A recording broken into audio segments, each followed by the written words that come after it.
All right, good morning, everybody. Eddie the Block here with Relic Extractors. It's about 10 after 6, Thursday morning. Headed up to the Epic dump today. And John was going to come out, but he's got a delivery for a job that he's working on coming in today, so he had to pull out. Tony should be there some point this morning. Gene will probably be there around 9 from what I understand, so I'm headed up there a little bit early and see how John left it.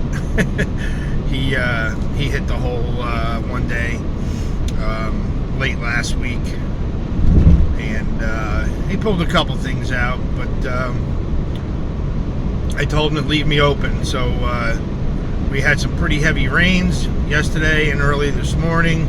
I was kind of on the fence about coming out, but the sun's coming out now, and it seems like the clouds and the storms have moved away, and it might just be a slow go of it. Probably going to be wet and heavy, so we'll see how long it lasts and see if anything comes out of the hole. So we'll catch up with you when we get into it. So stay tuned, guys. All right, guys. We are at the Epic dump. Tony's here. He's getting ready to walk back in a minute. And just want to show you how much John opened that hole up for us. He was here midweek last week.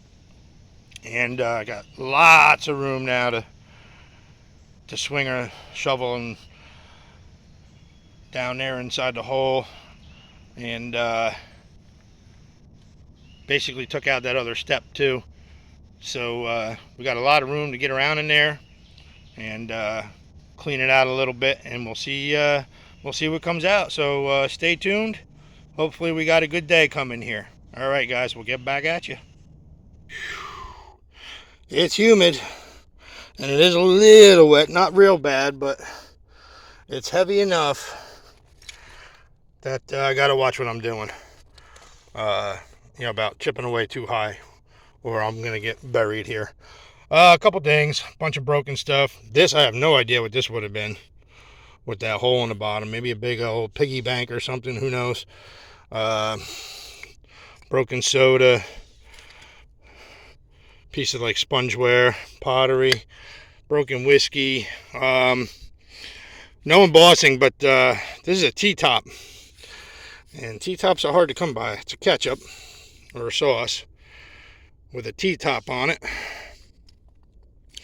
And then this one here, nice paneled, says the Burt Olney Canning Company. Let me see here. Oneida, New York. Burt Olney Canning Company, Oneida, New York. So, a couple for you, Mr. Briggs. And got a Larkin here I tossed up before. I think John must have left this one here because it was just kind of laying. Can't really read it, but it says Larkin and Company right there. And a couple slicks. Some metal, which we can't get away from in this hole. And I'm just tossing everything right here from down here for now.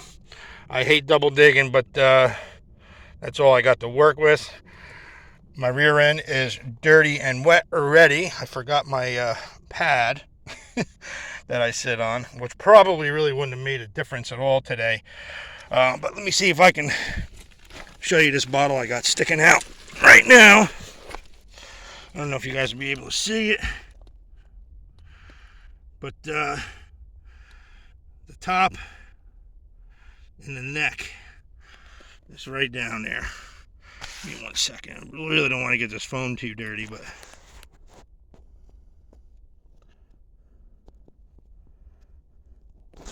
that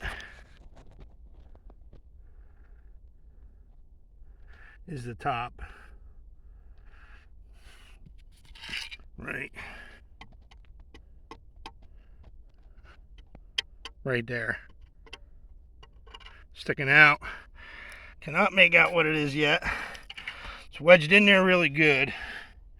And it's on an angle here in this hole, the way John dug it, that I can't get my chubby rear end down in there right now. So I'm going to have to just slowly pick at it and see what we got. And we'll show you when it comes out. So stay tuned, guys. We'll get back at you. Well, there it is. Big old Isaac crayons. And it's got a fisheye right there. So I won't be taking it. And that's the issue. If you haven't already heard me say it, they're common. But try and get one without any damage. That's the key. Every one I've dug, except for a very small handful, and I'm talking less than 5, they're all damaged. I think I've got like 2 or 3 at the house that have absolutely no damage at all. So, again, very common. No more than a $10 bottle at best. But, yeah, find them without damage. That's the key. They always seem to have a bruise, a crack, a chip, something. Top knocked off, whatever. So, down here about, right there's where you can see that circular spot right there where I plucked it out. And, I mean, there's all kinds of crunchy stuff down here. You know, I can feel it with the fork when I was just trying to get that loose. A lot of broken glass, you know, just like the last time. And a lot of metal. So I've already pulled out a couple big pieces of metal. And so we're going to see see how much of this we can get cleaned out. This is an awkward position down here. Nowhere to really throw the dirt. Definitely need, you know, second guy with the bucket here. Still waiting for Gene to show up. And Tony went and decided to dig in the back today in his old spot again. So that's another reason why I got to be very, very gentle and delicate in my digging right now, because I am down underneath. So I'll get back at you. Stay tuned. All right, guys. Bunch of stuff.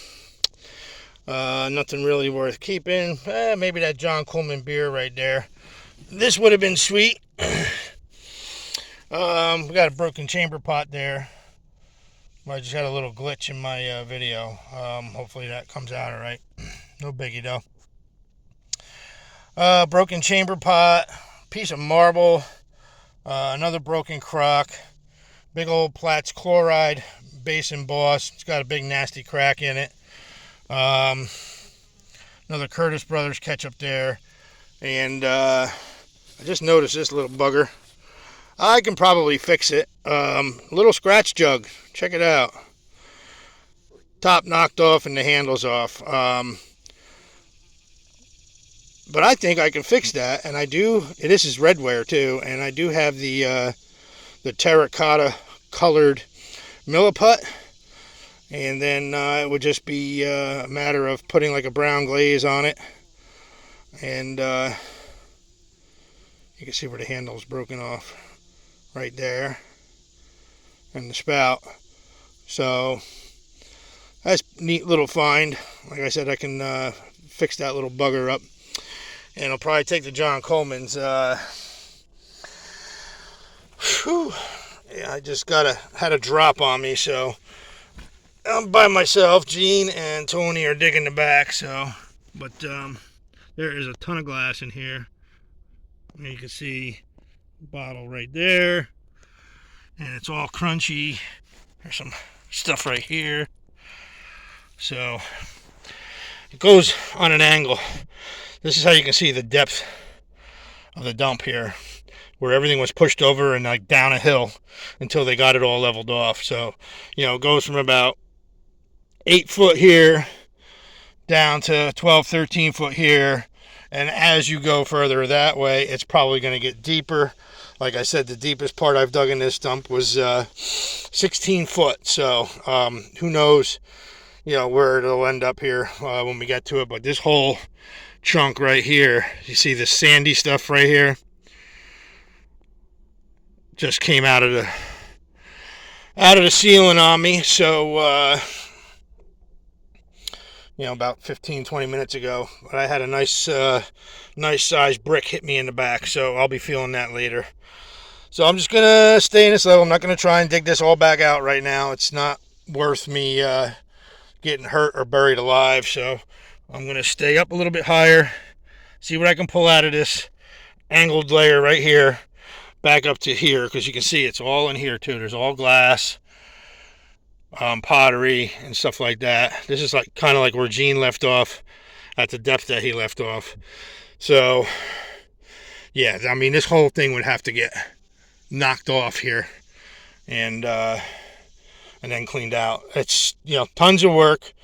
Obviously, probably take at least 4 or 5 trips to get it squared up again. So I'm just going to concentrate this way now and stay up out of the deepest part, and we'll see what happens. I mean, that's the vein right there. Just like miners, they follow a vein for gold or gems or whatever. That's the vein right there. That rusty layer goes up here on an angle and back over to here. So I'm going to concentrate right in here, and at least I got an escape route if I start feeling that little trickle again. So, all right, we'll get back at you. Hopefully something decent pops out. We'll see what goes on. Stay tuned, guys. All right, guys, there's some stuff in the hole here. A bottle right there. I'm reaching to, by the way, just so you know. Bottle there. Something white underneath it. Probably broken. But just hitting with the fork, I'm feeling all kinds of glass. I mean, that's been a constant anyway. But 90% of the stuff is broken, so I'm just going to sit back here, take a breather for a minute. And then I'm going to poke around there and see if we can get that to drop out. And hopefully, it'd be nice if it was a blob or a hutch. It's been a little while. So we'll see. Anything is something, right? But there's a lot of broken stuff in here. I did just pull out this broken mason's patent. Let me show you. Just a shard. So, common jar, depending on what the mark was on it. But yeah. So let's pick around here a little bit more, and I'll get back at you. Stay tuned.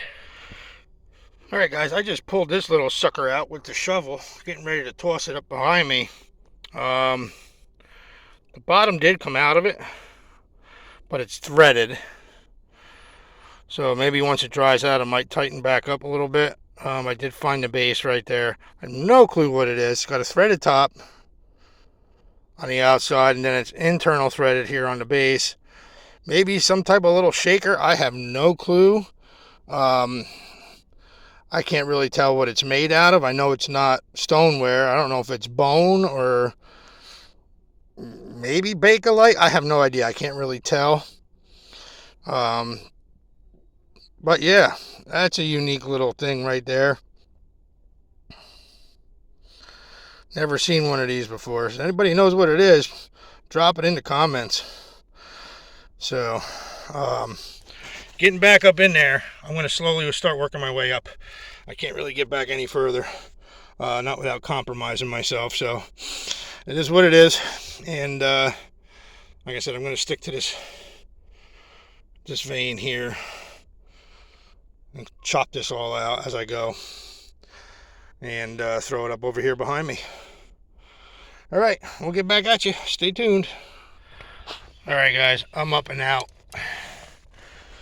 That whole line, what you see right there, just dropped off the ceiling, filled in this whole half that I was working on earlier.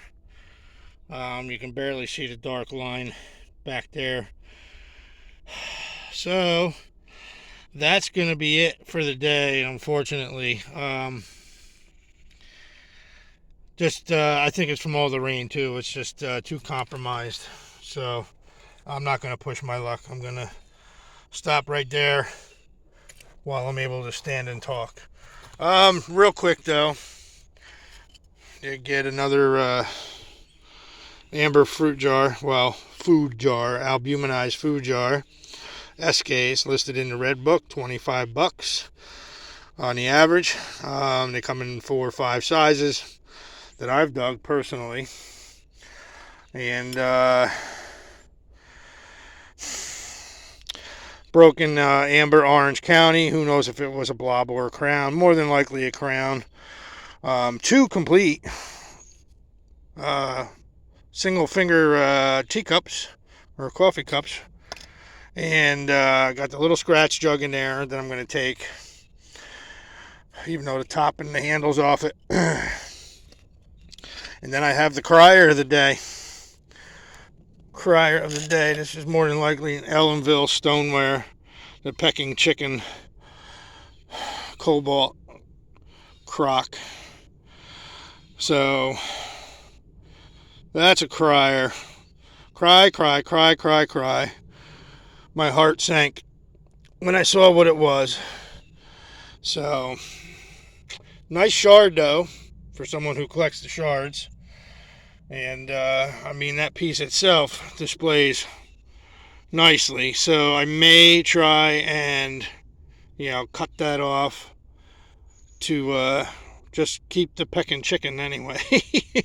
So, yeah, 90% of everything I pulled today was all broken. Tops, bottoms, necks, you name it. I mean, here's an example right here. Busted in half totally. Again, tops knocked off. Got this huge ammonia. Look at the size of that ammonia. It's an early one, but I won't be taking that. Champagne bottle. And a couple more broken beers. 1, 2, 3 more broken beers. Broken whatever that was. I have no clue. Another broken crock down here. So, it's a day of brokens.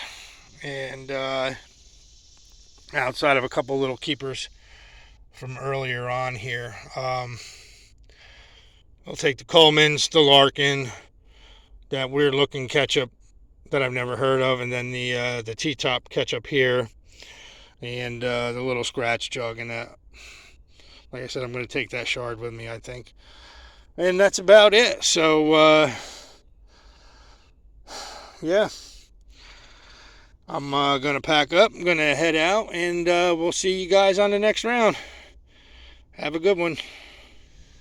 All right, guys. I elected to knock the whole ceiling down and still be able to get back down in there at another day. But, I mean, all this is laying here now, but it is what it is. But you can still see my depth. Well, maybe you can't, but at least I took a lot of the weight off. I just figured it'd be safer anyway. So I was just chipping around right in that area right there. And I just popped out this Mason's Patent 1858 jar. And it's kind of ghosted. The word Mason is kind of ghosted across the top. But I'll clean it up and we'll see what we can see of it when I get back to the house.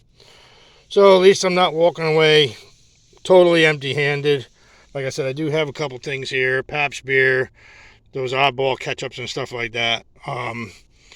So the jar is the most complete, best keeper today. I am taking this pecking chicken crock with me. If for nothing, I'll put it in the garden. And so yeah, I'm just going to chip this down right here, see what comes out. If anything else comes out, good. If not, no biggie. We'll catch it on the next time. So maybe, maybe not. We'll see you back.